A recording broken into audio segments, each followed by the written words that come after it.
Hello दोस्तों, स्वागत है आपका मेरे यूट्यूब चैनल देवभूमि ज्ञान दर्पण में। तो भारत का भूगोल जो हमारी सीरीज चल रही है, इसके अंतर्गत हम देख रहे हैं भारत का भौतिक स्वरूप। आज की वीडियो में हम लोग बात करेंगे भारत में पाए जाने वाले प्रमुख ग्लेशियर, जो कि मेनली हिमालय क्षेत्र में पाए जाएंगे। और इसी के साथ साथ हम देखेंगे भारत में विभिन्न स्थलों पर पाई जाने वाली प्रमुख घाटियाँ और उनसे जुड़े हुए कुछ महत्वपूर्ण फैक्ट जो एग्जाम की दृष्टि से इंपॉर्टेंट हो सकते हैं या फिर पहले एग्जाम में पूछे गए। तो चलिए स्टार्ट करते हैं आज की वीडियो।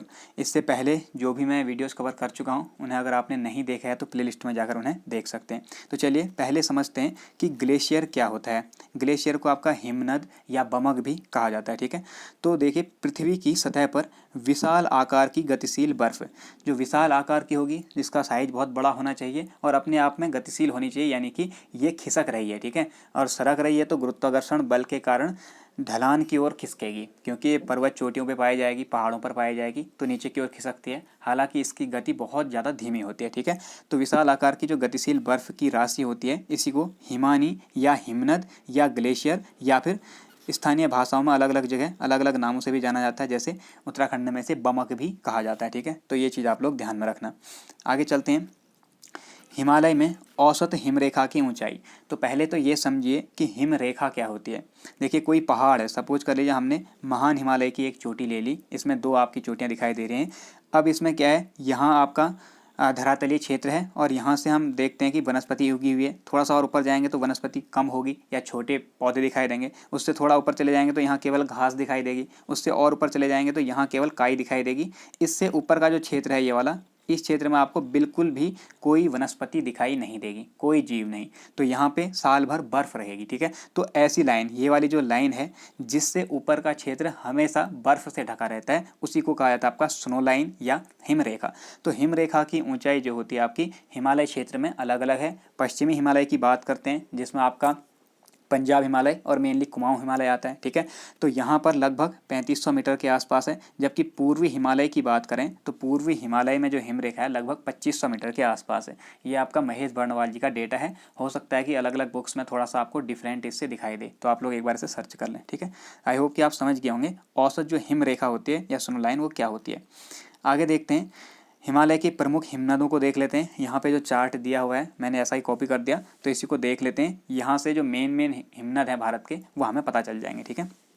इनको याद कर लेना है, जो महत्वपूर्ण है उन्हें आप लोगों ने एक बार ध्यान में रख लेना है कि कहाँ उनकी स्थिति है, बाकी इससे ज़्यादा कुछ नहीं पूछा जाता।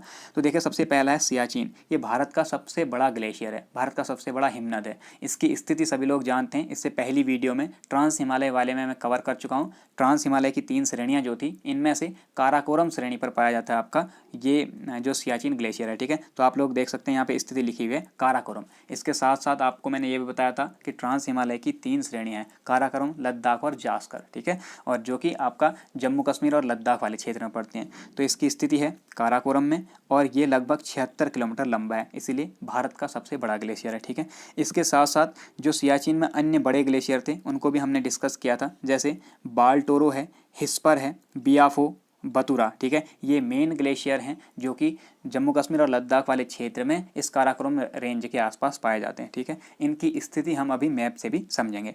ये सभी आपके काराकोरम में पाए जाते हैं। इसके अलावा काराकोरम में पाए जाने वाले चोमोलुंगमा, खुरदोला और कुनियांग, ये दर्रे भी आप लोग याद रखेंगे, ठीक है। इनमें से खुरदोला दर्रा पहले पूछा गया है, सियाचिन पहले कई बार पूछा गया है, और ये बाकी दर्रे जो हैं आपको पूछे जाते हैं कि किस क्षेत्र में स्थित हैं करके, या फिर पूछा जाएगा कौन सा आपका काराकोरम श्रेणी में स्थित नहीं है। तो इनको ध्यान में रखना। इनकी लंबाई याद रखने की आवश्यकता नहीं है, केवल इसकी याद रखें 76 किलोमीटर। आगे चलते हैं। अगला है रिमो ग्लेशियर। तो जो रिमो ग्लेशियर है ये भी आपका कश्मीर में ही स्थित है, और इसके साथ साथ पुनमाह जो है ये भी कश्मीर में है, और ये आपकी मध्य हिमालय की श्रेणी में पाए जाने वाले कुछ ग्लेशियर्स हैं, ठीक है। इसके अलावा देखें गंगोत्री, ये आपका कुमाऊं क्षेत्र यानी कि उत्तराखंड के कुमाऊं में पाया जाने वाला ग्लेशियर है। यहाँ पे सॉरी, ये मिस्टेक हो गया है, कुमाऊं नहीं है, ये गढ़वाल होगा, ठीक है। उत्तराखंड के कुमाऊं में नहीं, उत्तराखंड के गढ़वाल रीजन में। मेनली आप देखेंगे जो गंगोत्री ग्लेशियर है उत्तरकाशी जिले में स्थित है, और ये आपका गढ़वाल का रीजन है, तो उत्तराखंड आप लोग लिखें इसे। बाकी केदारनाथ ग्लेशियर है उत्तराखंड में है। इसके अलावा आपने उत्तराखंड में और भी ग्लेशियर पड़े होंगे, जैसे आपका बंदरपूछ ग्लेशियर है, सतोपंत ग्लेशियर है जिससे अलकनंदा निकलती है, ठीक है। ऐसे आपका चौराबाड़ी ग्लेशियर है, ये ध्यान में रखना इंपॉर्टेंट है, ये पहले बना हुआ है एग्जाम में कई बार, ठीक है। चौराबाड़ी ग्लेशियर, क्योंकि चौराबाड़ी इसलिए महत्वपूर्ण हो जाता है, दो कारण है इसके महत्वपूर्ण होने के, मैं दोनों को यहाँ पे आप लोगों को बता देता हूँ ताकि आप लोग इसे कनेक्ट करके हमेशा याद रख पाएँ। जो चौराबाड़ी ग्लेशियर है इससे जुड़ी हुई पहली घटना तो ये है, सबसे प्रथम घटना यहाँ पर 1948 में जब 30 जनवरी 1948 को गांधी जी की मृत्यु हुई, तो 1948 में गांधी जी की अस्थियां यहाँ पर विसर्जित की गई इस चौड़ाबाड़ी ग्लेशियर में, इसीलिए इसे आपका गांधी सरोवर के नाम से भी जाना जाता है, ठीक है, गांधी सरोवर। दूसरा, इस चौड़ाबाड़ी ग्लेशियर से ही निकलती है मंदाकिनी नदी, चौड़ाबाड़ी ग्लेशियर के आसपास से निकलती है, ठीक है। इस चौड़ाबाड़ी ग्लेशियर में ही बर्फ़ का एक बहुत बड़ा टुकड़ा गिरा था जिससे इस मंदाकिनी नदी में बहुत तेज़ बाढ़ आई थी। कब? 2013 में, ठीक है। और आपको जुलाई 2013 की वो आपदा याद होगी जिसे हम केदारनाथ आपदा के रूप में भी जानते हैं, जिससे बहुत ज़्यादा मात्रा में उत्तराखंड को जन धन की हानि हुई थी, ठीक है। तो इन दो कारणों से इंपॉर्टेंट रहता है, इसलिए एग्जाम में पूछा जाता है। तो ध्यान रखना, जो चौराबाड़ी ग्लेशियर है ये केदारनाथ के आसपास है और उत्तराखंड के किस जनपद में है? रुद्रप्रयाग जनपद में। यहाँ से निकलती है आपकी मंदाकिनी नदी, इसी को गांधी सरोवर भी कहा जाता है क्योंकि 1948 में गांधी जी की अस्थियाँ यहाँ विसर्जित की गई थी, ठीक है। आगे देख लेते हैं, केदारनाथ दिया हुआ है उत्तराखंड में ही है। इसके बाद देखें जेमू ग्लेशियर। जेमू ये थोड़ा बहुत संबंधित लग रहा है जम्मू से, तो बहुत से स्टूडेंट कन्फ्यूज होंगे कि जम्मू कश्मीर या लद्दाख में होगा, लेकिन नहीं, जेमू जो ग्लेशियर है ये आपका सिक्किम में है मेनली, और इसका आधा हिस्सा आपका नेपाल में जाता है। सिक्किम और नेपाल जो है सीमा साझा करते हैं, तो आप लोग को ध्यान रखना है कि ये सिक्किम का हिस्सा है मेनली भारत के परिप्रेक्ष्य में, ठीक है। तो सिक्किम का ग्लेशियर है, 25 किलोमीटर लंबा है, ठीक। आगे देखें मिलम ग्लेशियर। मिलम ग्लेशियर गोरी नदी यहीं से निकलती है, और बहुत सी बुक्स में आपको काली भी दिखाई देगी, लेकिन काली जो है काला पानी व्यास आश्रम के पास से एक ताल से निकलते हैं, ठीक है। जो मिलम से जो आपकी गोरी नदी निकलती है ये आपका कुमाऊं में पाया जाने वाला ग्लेशियर है, ये यहाँ पे सही लिखा हुआ है। और आप लोग ध्यान देंगे उत्तराखंड का सबसे बड़ा ग्लेशियर जो है वो गंगोत्री है, लेकिन कुमाऊं क्षेत्र का सबसे बड़ा ग्लेशियर पूछेंगे तो आपका मिलम ग्लेशियर है, ठीक है। 19 किलोमीटर लंबा लगभग है, ठीक। आगे देखें कंचनजंगा। तो कंचनजंगा चोटी भी आपने देखी होगी, पिछली वीडियो में हम लोगों ने बात की थी, उसकी स्थिति भी देखिए, ठीक है। तो कंचनजंगा आपका नेपाल और सिक्किम के बॉर्डर में है, और एक कंचनजंगा ग्लेशियर यहीं पाया जाता है, 16 किलोमीटर लंबा ग्लेशियर है, ठीक है। तो ये भारत के कुछ प्रमुख ग्लेशियर हैं जहाँ से आपके क्वेश्चंस बन सकते हैं। एक बहुत ज़्यादा महत्वपूर्ण प्रश्न है जो कई बार एग्जाम में बना हुआ है पहले भी, ठीक है, ध्यान रखना। हिमालय के जो हिमनद हैं इनके पिघलने की गति सर्वाधिक है, और इनमें भी जो गंगोत्री ग्लेशियर है ये सबसे तेज़ी से पिघल रहा है, ऐसा रिपोर्ट में माना गया है, ठीक है। तो इन दोनों ही पॉइंट को आप याद रखेंगे कि हिमालय के हिमनदों की पिघलने की गति क्या है? सर्वाधिक है, और इनमें से भी सबसे तेज़ी से कौन पिघल रहा है? मेनली गंगोत्री ग्लेशियर, जो कि भारत की सबसे बड़ी नदी गंगा नदी का उद्गम स्थल माना जाता है। हालांकि इस गंगोत्री से आपका भागीरथी नदी निकलती है, शुरुआती तौर पर भागीरथी नदी निकलती है, जो कि देवप्रयाग के आसपास, देवप्रयाग में अलकनंदा से मिलती है, और अलकनंदा से मिलने के बाद ही इसका नाम गंगा पड़ता है, ठीक है। ये चीज़ आप लोग ध्यान में रखना। और ये भारत की सबसे लंबी नदी है, 25 यानी कि 2525 किलोमीटर इसकी कुल लंबाई है। लेकिन अगर केवल गंगा की लंबाई उत्तराखंड में देखें तो 96 किलोमीटर है, और वहीं अगर भागीरथी की लंबाई देखते हैं तो ये लगभग 205 किलोमीटर के आसपास बहती है, ठीक है, उत्तराखंड में। तो ये चीज़ें आपको पता होंगी। अब हम इनकी स्थिति देख लेते हैं कि कौन से ग्लेशियर कहाँ पर स्थित हैं। तो सबसे पहले आपने भारत का मैप खोलना है, जैसा कि मैं हमेशा कहते आया हूँ, मैप के बिना जो आपकी भूगोल है ये संभव नहीं है, और इसमें मज़ा भी नहीं आएगा, ठीक है। तो मैप को खोलिए अपना एटलस, और उसमें देखें ये जो एरिया है ये आपका ऐसे करके बांट दो, ये जम्मू है, ठीक है, और ये आपका लद्दाख वाला क्षेत्र है। तो लद्दाख और जम्मू कश्मीर वाला मैप निकालें, उसमें यहाँ पर जो हिस्सा देखेंगे सबसे उत्तरी हिस्सा, ये पूरा जो ब्राउन कलर का दिख रहा है यही है आपके सबसे महत्वपूर्ण ग्लेशियर, जो कि किस रेंज में स्थित हैं? काराकोरम रेंज में स्थित है, ठीक है। और ये काराकोरम किसकी श्रेणी है? ये ट्रांस हिमालय की एक श्रेणी है। तो कौन कौन से हैं देखें, यहाँ पे आपका बतुरा ग्लेशियर, ये खारदोपिन है, ये हिस्पर है, चोमोलुंगमा है, यहाँ पे बियाफो है, ठीक है, ये बालटोलो ग्लेशियर है, ये है आपका सियाचिन ग्लेशियर जो कि सबसे महत्वपूर्ण है, इसे सबसे ज़्यादा नोटिस रखना है, ठीक है, सियाचिन ग्लेशियर। और इसके पूर्व में है आपका साल्टोरो कांगड़ी ग्लेशियर। अब क्वेश्चन क्या बनता है, अगर आपसे सिंपल क्वेश्चन बनाना है तो पूछ देगा कि बियाफो ग्लेशियर कहाँ स्थित है, ठीक है, या आपका हिस्पर ग्लेशियर कहाँ स्थित है। थोड़ा सा डीप जाना है तो इनका सीक्वेंस पूछ सकता है कि पश्चिम से पूर्व के क्रम में या पूर्व से पश्चिम को अरेंज कीजिए, और इनमें ऑप्शन बहुत सिंपल से डालेंगे वो, जैसे साल्टोरो, सियाचिन, चोमोलुंगमा और बतुरा, इस तरीके से। तो ये आपको पता होनी चाहिए, ठीक है। अब यहाँ पे देखिए भारत की सबसे ऊंची जो पर्वत चोटी है K2 या गॉडविन ऑस्टिन 8611 मीटर, वो यहीं पर स्थित है इस सियाचिन ग्लेशियर के उत्तर पश्चिम में। तो ये भी आप लोगों ने ध्यान में रखना है, ठीक है। इसके अलावा देखिए ये क्षेत्र है लद्दाख। लद्दाख की राजधानी लेह, आपको पता होगा। लद्दाख में भारत का सबसे ठंडा स्थल उपस्थित है जिसका नाम है द्रास। ये भी आप लोग यहीं से नोट कर लेना, ठीक है। भारत का सबसे ठंडा स्थल कौन सा है? द्रास है, जो कि लद्दाख में स्थित है। अब भारत का सबसे गर्म स्थल कौन सा है, ये आप लोग मुझे कमेंट करके बताएं। और मैं आप लोगों को हिंट दे दूं कि आपको ये अजमेर में मिलेगा, ठीक है। अजमेर राजस्थान में भारत का सबसे गर्म स्थल, तो आप लोगों ने सर्च करके कमेंट करना है। आगे देखते हैं, यहाँ पे जोजिला दर्रे के आसपास भी एक ग्लेशियर है, जैसे ननकून ग्लेशियर लिखा हुआ है, ठीक है, ये वाला ग्लेशियर, तो इसे भी ध्यान में रखना है। अब थोड़े से और ज़्यादा इंपॉर्टेंट ग्लेशियर की बात करें तो जैसा कि मैंने बताया, भारत की सबसे बड़ी नदी, पवित्रतम नदी मानी जाती है गंगा नदी, ठीक है। गंगा नदी का उद्गम गंगोत्री ग्लेशियर से होता है। तो गंगोत्री ग्लेशियर की लोकेशन देखें, यहाँ पर है गंगोत्री ग्लेशियर, जो कि उत्तराखंड के इस गढ़वाल वाले रीजन में है। ये कुमाऊं रीजन है, ये गढ़वाल रीजन है, ठीक है। इसी गढ़वाल रीजन में यहाँ पर आपका दक्षिण में थोड़ा सा चौराबाड़ी ग्लेशियर दिखेगा, जो कि रुद्रप्रयाग जनपद में है और केदारनाथ के उत्तर पूर्व में स्थित है, ठीक है, 1 किलोमीटर के आसपास में। कुमाऊं के क्षेत्र में देखेंगे यहाँ पर आपको मिलम ग्लेशियर दिखाई देगा, जहाँ से गोरी नदी निकलती है, ठीक हो गया। और इसी के दक्षिण में आपको यहाँ पर पिंडारी ग्लेशियर दिखाई देता है, जो कि बागेश्वर में है, और यहाँ से पिंडर नदी निकलती है, ठीक। आदि बद्री इसी के तट पर है। तो ये सारी चीज़ें हैं, ये ग्लेशियर हैं, इनकी लोकेशन है, इसको आपने मैप से अच्छे से देख लेना है। और अगर आप स्क्रीनशॉट लेना चाहते हैं तो इसका भी स्क्रीनशॉट ले सकते हैं, ठीक है। तो ये है। अब आगे बढ़ते हैं, दूसरे टॉपिक पर आते हैं। भारत में पाए जाने वाली प्रमुख घाटियाँ कौन कौन सी हैं, क्योंकि यहाँ से भी कई बार क्वेश्चन बने हुए हैं और ये आपका महेश बर्णवाल जी ने तथा अन्य बुक्स ने भी कवर किया हुआ है, तो मैं भी यहाँ पे इसे कवर कर रहा हूँ। तो सबसे पहले समझेंगे कि घाटी होती क्या है, इनका निर्माण कैसे होता है, ठीक है। तो घाटी या वैली, जैसे आपने साइलेंट वैली है, सभी ने सुना होगा, या वैली ऑफ फ्लावर यानी कि फूलों की घाटी, ये दोनों तो हर किसी ने सुने होते हैं जो भी तैयारी करने वाले हैं। तो देखिए घाटी समझते हैं, 2 या 2 से अधिक पहाड़ों के बीच के समतल मैदान को घाटी कहते हैं।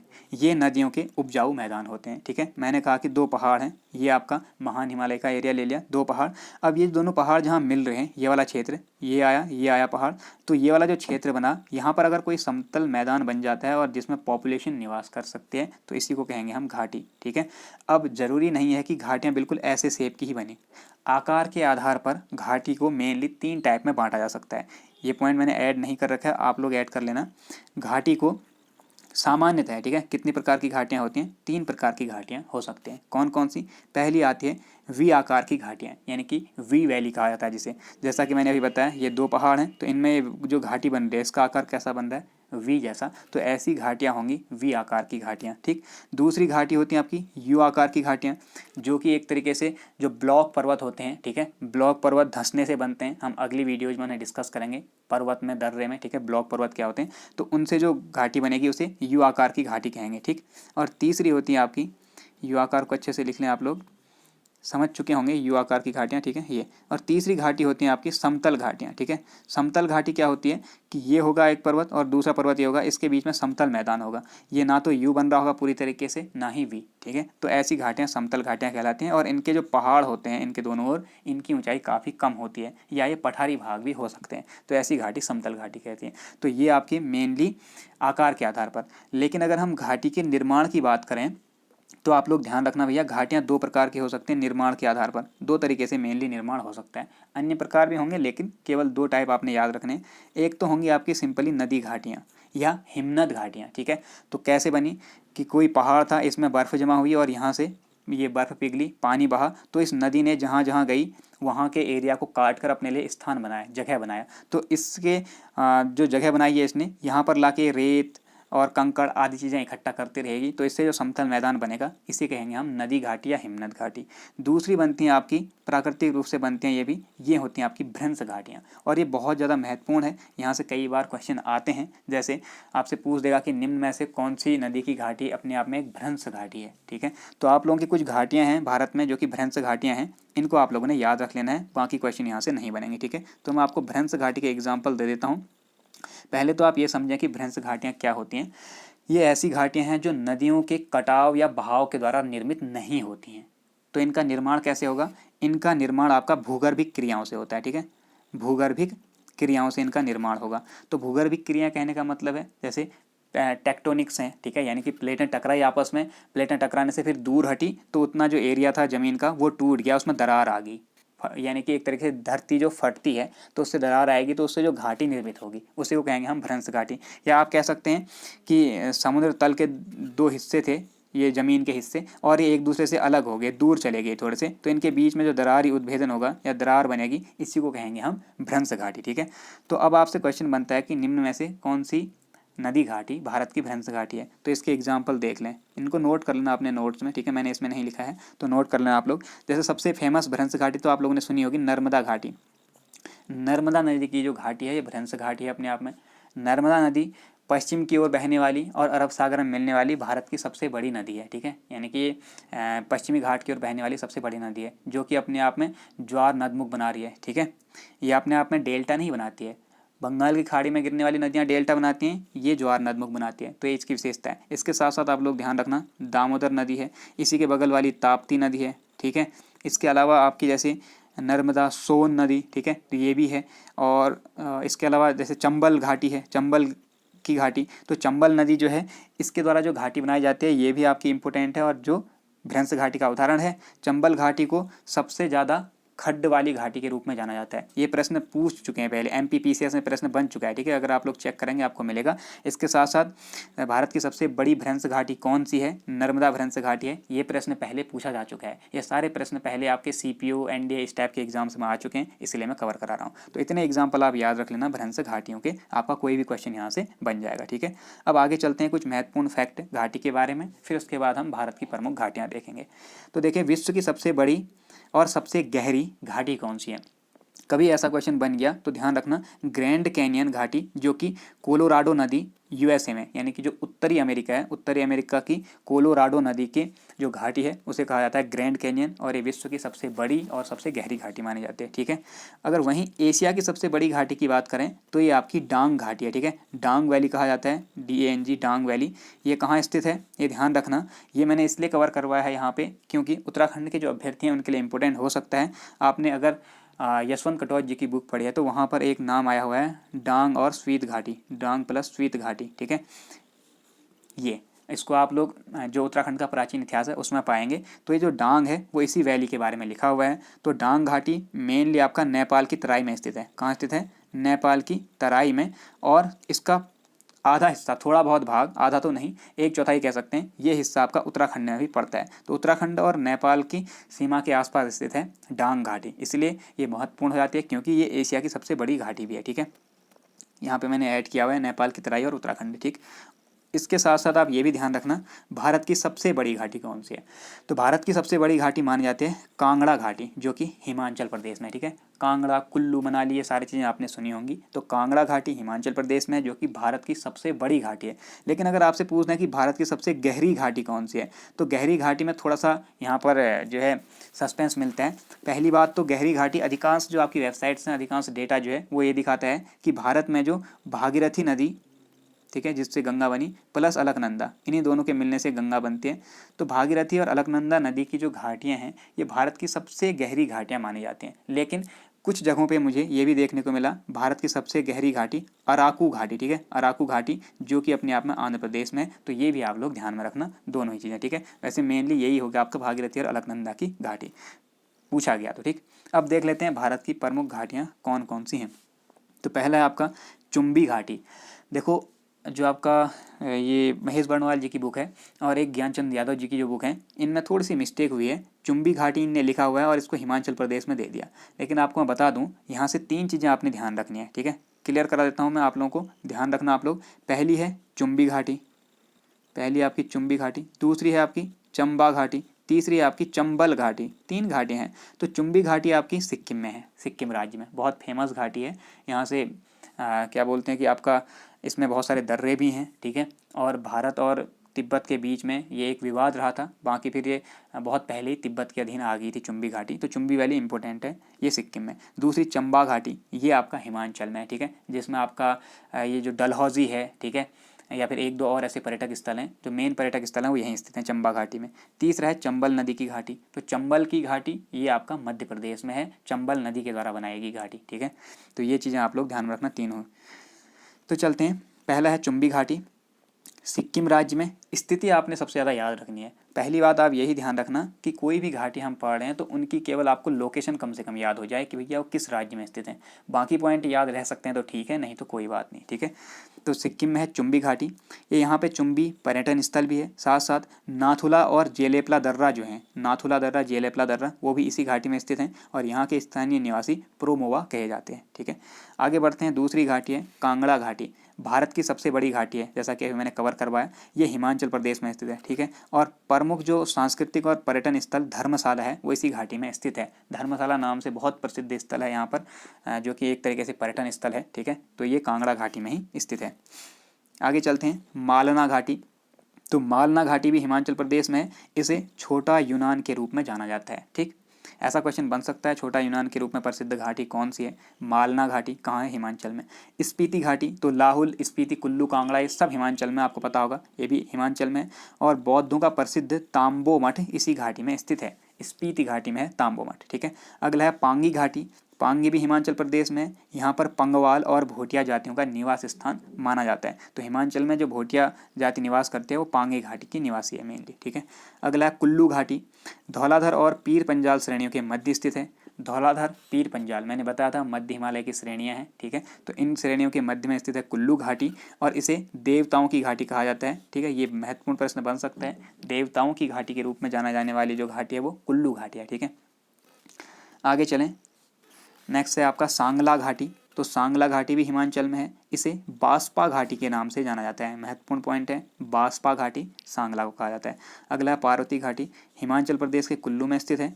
यह आपका जो हिंदू और सिख तीर्थयात्रियों के लिए महत्वपूर्ण शहर माना जाता है, मणिकरण, ठीक है। कहीं कहीं पे इसे मणिकरण कहा जाता है, कहीं पे इसे मणिकरण कहा जाता है और कहीं पे मणिकर्ण भी कहा जाता है। तो जो मणिकरण शहर है, यहाँ जाने के लिए जो रास्ता जाता है वो इसी पार्वती घाटी से होकर गुजरता है।